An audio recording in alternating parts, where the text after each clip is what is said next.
Bonsoir, bonsoir, bonsoir, bandeko. Toye ko beta bino mwa masolo muke. Na sima boza komona écran eza kolakisa toza na football. Raphaël Ngoma molobi na bino lelo makambo ezalaki mobulu match football eza kobeta mabongo championnat ya CHAN boyebi ndenge eza kosalema bongo na boka Cameroun. Alors na minute oyo tokomi na mi-temps ezali bongo pasi kotala ke Léopard azali bongo kozwa mingete mibale na moko na faveur ya Cameroun. Cameroun azali bongo komene, mais problème ezali makasi mingi te. Toyebi ke masolo ezali koya pe Congo akosala makasi pe akokoka komeka kozongisa. Temps ezali nano. Voilà. Donc bayuti kotia biso 2 buts à 1. Tozali nano na 44e minute, bientôt ce sera la mi-temps. Voilà. Par contre à ce moment-là, je voudrais bien nabetela bino mpe lisolo ya makambo mai matali ndenge elobi ezalaki bakendeki Cameroun bakomi kuna bajoueur balongwaki Kinshasa moto moko azalaki na covid te bakoma na Cameroun ekomi o 13 joueurs bazali na covid na corona. Alors qu'est-ce qui s'est passé? Epesaki mwa mbutu mobulu mpe esengaki ke babandela examen pour ke bakoka kotala soki. Donc, tokomi na 45 minutes, je crois, quelques secondes, il y a récupération, bientôt, bah, ok, na mi-temps. Donc, 2 buts à 1 en faveur de Cameroun. Alors, bango, bah, joueur, tango, bah, mon qui et comme qui bon, parce que moi, mon boulot, discussion avec Makassi, jusqu'à ce que, bah, bandela qui, bah, examen, bah, c'est un qui va bandela, bah, examen à Covid, tango, bah, bandela qui, en gros, et ça, que, bah, mon qui que, il y a peut-être seulement, il y avait 3 joueurs seulement, oyo, bah, ça, qui testé, na bazwaki résultat ya positif. Donc voilà les Kamekomaki que 3 joueurs kaka bazalaki na positif, résultat positif. Alors yango match eza kobeta malelo boza komona ana na sima na ngai écran ezolakisa biso match eza kobetama. Donc tokomi déjà na 45e minute, 2 buts à 1 na faveur ya Cameroun. Voilà. Mais na biso na politique na Kinshasa makambo eza ndenge nini? Makambo ekomi ke bahati lukoyo balobi ba prometaki moto moko ata poste te ba oyo bayako kota na union sacrée. Donc bayaki na ba volonté na bango et que makambo ezali toujours bien. 382 députés oyo bazali intégré déjà na kati ya union sacrée pona yango wana. Bon voilà, tokomi na mi-temps yango oyo esi ekei. Alors vraiment tozali na choix. Voilà. Donc, union sacrée, balobi ke ba prometaki moto moko poste te pona ko bakota na union sacrée, donc il y a nation. Contrairement na ba makambe belé ndenge eza koloba makyo makambe ezali bien te. Donc il n'y avait rien eu à promettre. Donc je n'étais qu'un formateur, pas formateur du gouvernement. Wana nde ba talobi kazalaki kaka informateur mazali formateur ya gouvernement. Et donc jusque là on attend savoir le cas pour éviter ndenge na lobaki na bino lobi ke toza cause la démission, mais démission pe ko ya kilobi. Donc Ilou Kamba a sili bongo ko démissionner. Alors vraiment 1-0 na para Fachi to éviter repli qui a peu perdre roya ndenge ni parce que bango balobaki déjà porte-parole a peu perdre alobaki ke bako kende na justice pour la kolakisa ba irrégularité oyo Fachi azali ko commettre par rapport à la violation de la Constitution. Alors, qui viole quoi? Qui viole la Constitution? Qui a violé la Constitution?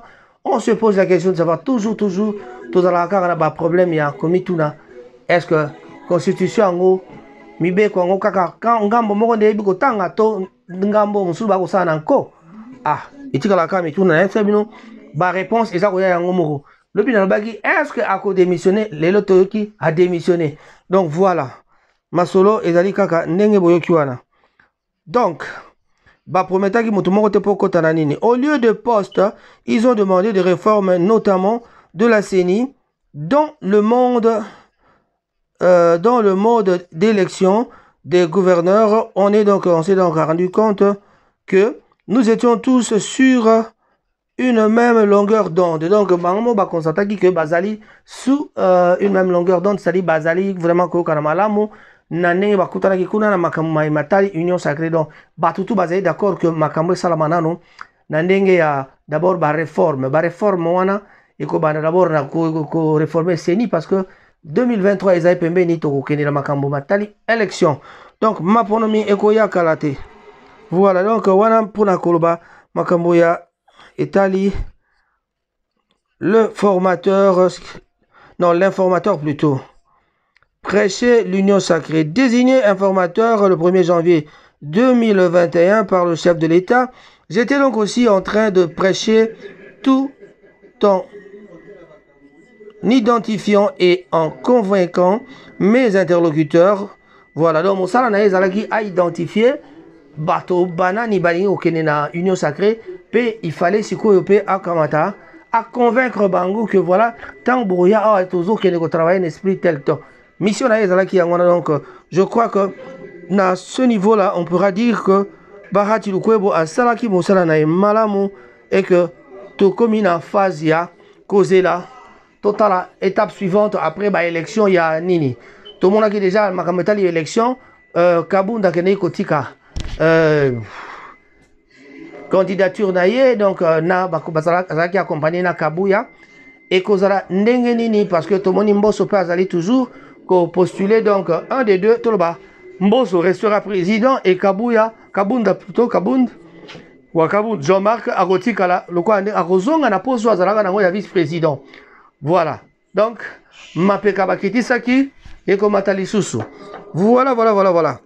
Christophe Mboso azali pe candidat qui veut diriger la plénière mercredi, donc il y a Zako diriger plénière déjà sikoyo mais akozala pe azali pe candidat pour na prochaines élections, c'est-à-dire na côté définitive, la élection définitive pour le bureau définitive, il y a pas les de la Parlement plutôt national, donc Assemblée nationale. Démission du Premier ministre de Tolbaki et Salamaki, voilà akeli comme on a bongo mon konjambo kapé à Tikaki mokana na ya démission et là qui bongo le 27 janvier dernier Sylvain Seydou Kamba a été donc sur 382 députés. Oyoba Longola qui est Nassar Bazaki 300, donc sur 382 Bazaki 377 voix, s'exprima qui prend la cour destituée. Alors il y avait 367 députés nationaux, donc majorité de sa destitution, donc 2 abstentions seulement Ezalakiwana et un bulletin nul et 7 reprocher incompétence notoire pour la Nini. Donc, bon, cette bulletin, monsieur Zalaki contre au Badikaki qui est peut-être à la main. Alors, Lobaki qui est Longoli pour la incompétence notoire, je crois que na ba émission il y a qui topé ça qui explication. Voilà. Ce qui te l'a dit makamunenge le qui na top Congo, donc bozo mon abi no moko masolo ezali vraiment il nous kamba s'est expliqué. Pe alobi na bato ke rôle na ye ezalaki juste kaka pona akoka ko informer pe ko kamata ko tia bato na liste koyeba banani balingi vraiment kokota na union sacrée. Mais si ko tokomi na motuna moko to mituna qui sera le premier ministre? Nani akozala premier ministre? Akobi mela wapi? Est-ce akozala kaka na kati wana? Peut-être que Bahati akoyi kotikala. Soki pende toka ki ke ba Moïse Katumbi bazako ya ko la poste à premier to bazako linga bazwa poste à premier ministre.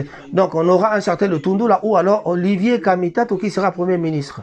Voilà. Mais je ne pense pas que Fati Azali na possible atika kaka bato bazo ba poste bongo sko UDPS. Na bandi Fati a comme la place où il faut à valoriser UDPS. Mais makambo pe zali kali kama ko valoriser UDPS te. Makame comme na niveau ya ko meka ko ta la poids politique ya bato. Mais surtout la dit kaka makamba ba poids politique wana et puis peut-être tozan a besoin ya un vrai diplomate pour ko défendre mboka na li katipe na libanda. Donc, c'est tout un problème. Je crois que à ce point-là, to koki ko commenter mingite total kaka makambo ekoleka ndengenin. Voilà donc je crois que c'est facile à comprendre. Biso tozali kaka simaya mboka total ndengenini makambo ekoleka. Donc jusqu'à présent Cameroun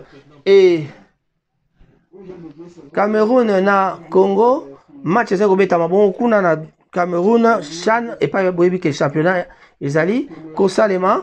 Alors Nangonga Oyo, Cameroun azali bon mené na 2-1. Alors pour Nayango, Tokovanda, Topema, Tozela match, Ezonga pour que Tokokako, solo la malamu, total match, ceux qui tosuka nango wapi, Pongo Tokoya Simako solo la, Nakambo Matali Nini. Na Manchester, on pourra dire bonjour à tout le monde et les amis de Manchester, en tout cas, Mbote Nabino Mingue. Bay banso balanda kabo meka ko s'abonner na page Rango Tsasa bo aimer page Rango Tsasa bo ya like this page bo aimer page wana bo meka pe ko s'abonner na YouTube pour que bo subscribe comme on dit bo subscribe bo betanangongana pour que bo zalaka na page na temps na makamu nyonso eza ko leka na page wana. Alors to bo sanité masolo ya balamboka ezali ebele. Mais lisolo moko pesa kinga ipasi na kosuki sana lisolo wana mobali aboyi mwasi po mwasi aboti ndudu makamwana ile kai bongo na Kinshasa toko tuna permission na mama wana po apesa biso permission to loba penza po apesa biso explication wana malam ndundu azali mwana ndundu azali moto ndundu kobota ndundu elika ndenge moko na mobali mosusu alingai koboya mwasi pona SS. Donc, makambo nyonso yali makambo ya nzambe okoki koboya mwasi pona SST pona boboti mwana SS non okoki koboya mwasi pona mwana abota mindundu te. Voilà. Donc bolingo ezalaka soki peut-être lokola biso ba africain toza na habitude ya kosalisa ba examen à l'avance te pona koyeba ba facteur ressource donc poteba que nani azali AS soki déjà mobali yo moko yebi koza déjà AS. Il faut ça là déjà. Ce qui oyebi déjà koza AS, il faut ça l'examen avant au bala. Na moi sur roya, faut moi sur yo kolinga o kama tout tchananda, faut yeba ke azana ni wande. All the rights. Donc à défaut de quoi plutôt? Sorry. Bolimbisi bon, à défaut de quoi beaucoup tana ba AS na AS pe beaucoup na possibilité ko sala. Mwana moko ya maladi, mwana moko ya ndambo ya maladi. Non, AS, SS, na AA. Donc voilà la situation. Tous à la donc bato balinga ko sala ba examen à l'avance. Mais likambo est ali ndundu. Ndundu ezali défaut ya pigmentation. Soki nakati ya nzoto ba élément o ekoloraka po et salimité ndi yango to babengaka pigmentation. Donc so pigmentation esami malamu te nde mwana ko bima ndundu. Pe soko mwana bimi ndundu atuka ba papa boza na motema malamu ndundu azali mwana ndundu azali moto mwasi abo mobali aboyi mwasi likolo ndundu tope ba simosusu bazali komona pasi na makambo ebele tokobeta masolo wana na mbala ya sima nde tokutani Raphaël Ngoma Molobeli na bino. Voilà, tokozonga tokutana pona makambo atali football Rango Tsasa. Au revoir et à tantôt. Abonnez-vous.